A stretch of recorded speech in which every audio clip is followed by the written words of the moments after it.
Hello friends, कैसे हैं आप सब लोग। आज हम लोग आपके लिए फर्स्ट ईयर में पदार्थ विज्ञान से सिद्धांत टॉपिक पे डिस्कस करेंगे।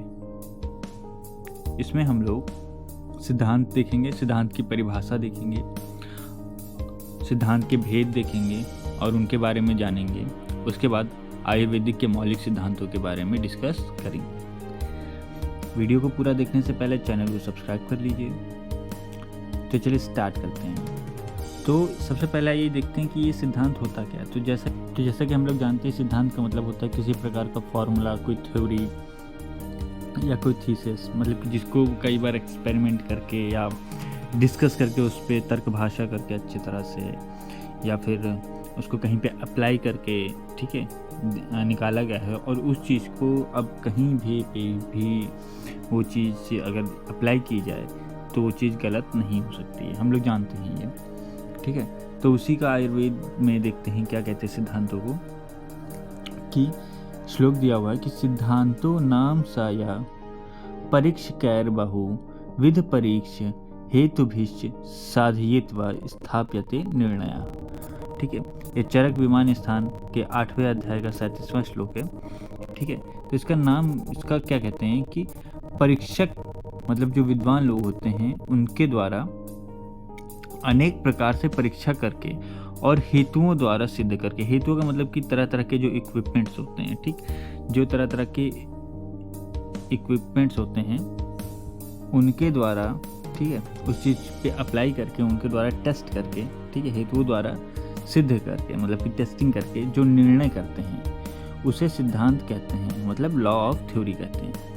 तर्क भाषा के अनुसार जिस पदार्थ को प्रामाणिक रूप से स्वीकार किया जाता है उस अर्थ को सिद्धांत कहते हैं। प्रामाणिक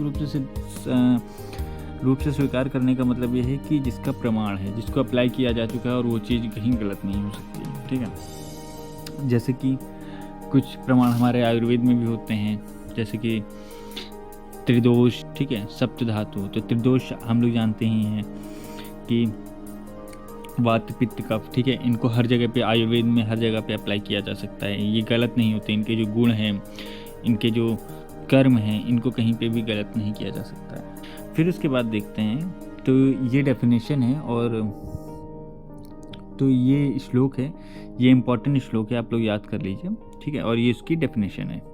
फिर उसके बाद देखते हैं सिद्धांत के भेद, ठीक है। तो शिवा सिद्धांत आयुर्वेद में 4 प्रकार का होता है।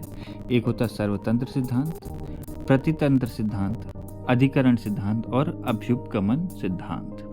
तो सबसे पहले हम लोग देते हैं सर्वतंत्र सिद्धांत। तो सर्वतंत्र के नाम में भी लिखा हुआ है कि सर्वतंत्र से ही ये दर्शाता है कि जो सिद्धांत सर्वतंत्र, मतलब कि सब जगह पे प्रसिद्ध हो, जो सिद्धांत एक शास्त्र में प्रसिद्ध होते हुए भी सभी शास्त्रों में प्रसिद्ध हो, वह सर्वतंत्र सिद्धांत है।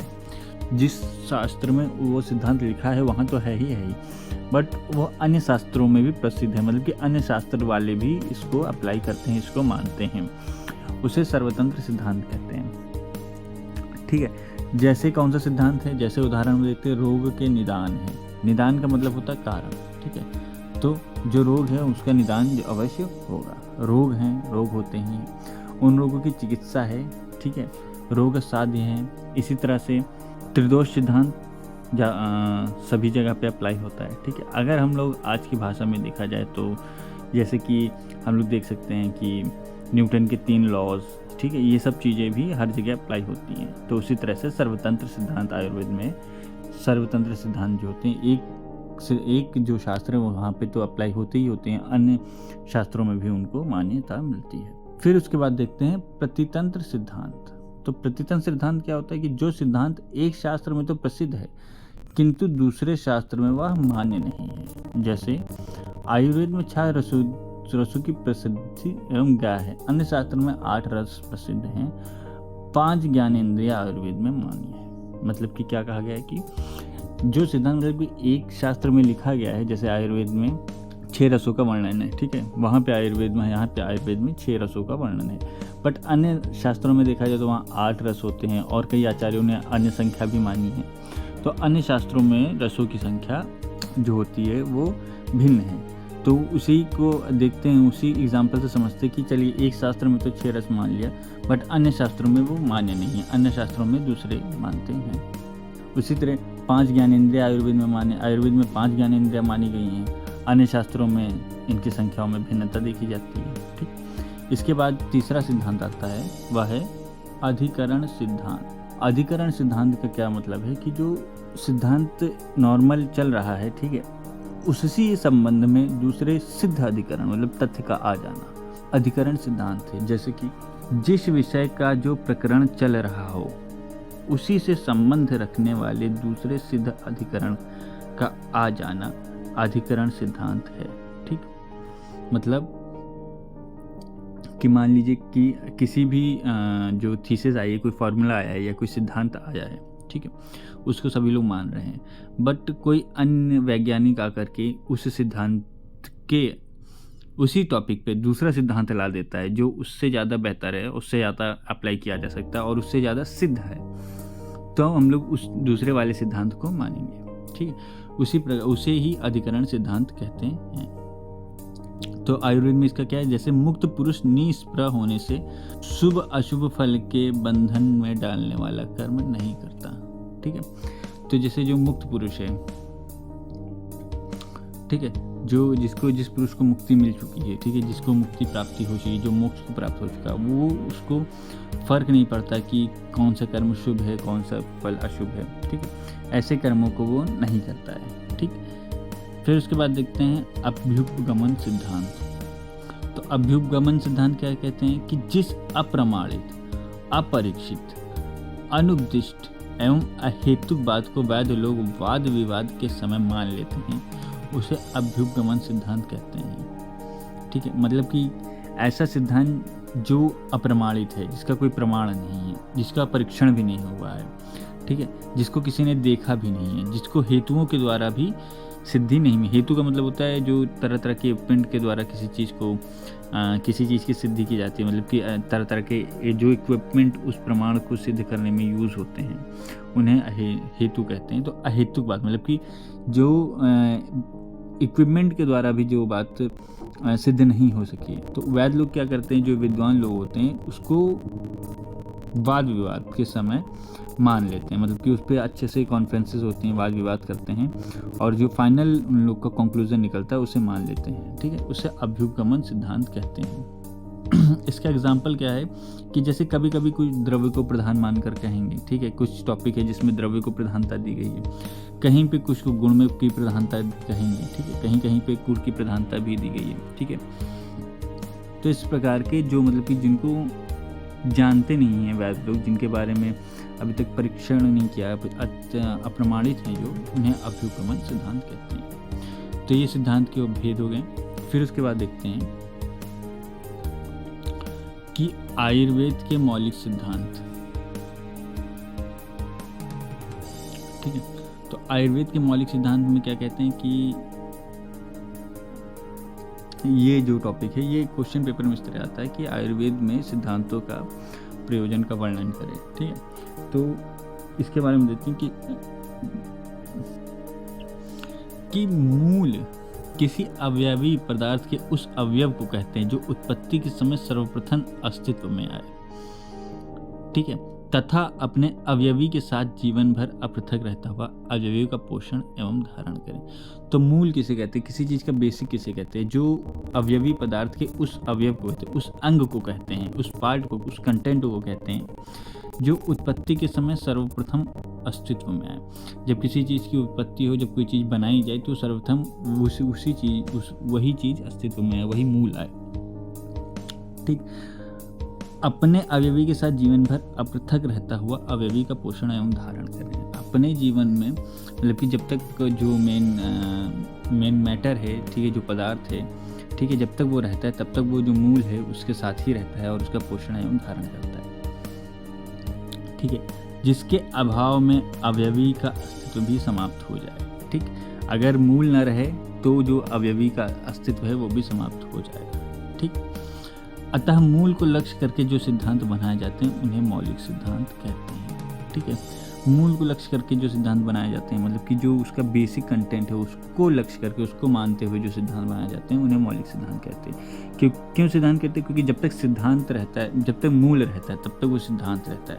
जहाँ मूल में चेंज होता है वो सिद्धांत भी बदल जाता है या फिर वो सिद्धांत भी मिट जाता है।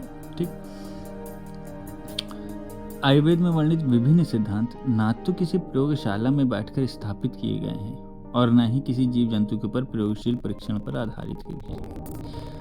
आधार पर निश्चित किए गए हैं। मतलब कि जो आयुर्वेद में जो भी विभिन्न तरह के सिद्धांत हैं वो किसी पे अप्लाई नहीं किए गए हैं, ठीक है, और ना ही किसी लेबोरेटरी में बनाए गए हैं। ठीक, इन सिद्धांतों की स्थापना स्वानुभव के आधार पर की गई। जो ऋषि मुनि लोग थे वो जब ट्रीटमेंट करते थे तो उनके जो एक्सपीरियंस के बेसिस पे आधार, उनके जो एक्सपीरियंस के आधार पे जो उन्होंने बताया उसे ही सिद्धांत माना गया। ठीक, आयुर्वेद के महर्षियों ने अपने शरीर को प्रयोगशाला मान लिया।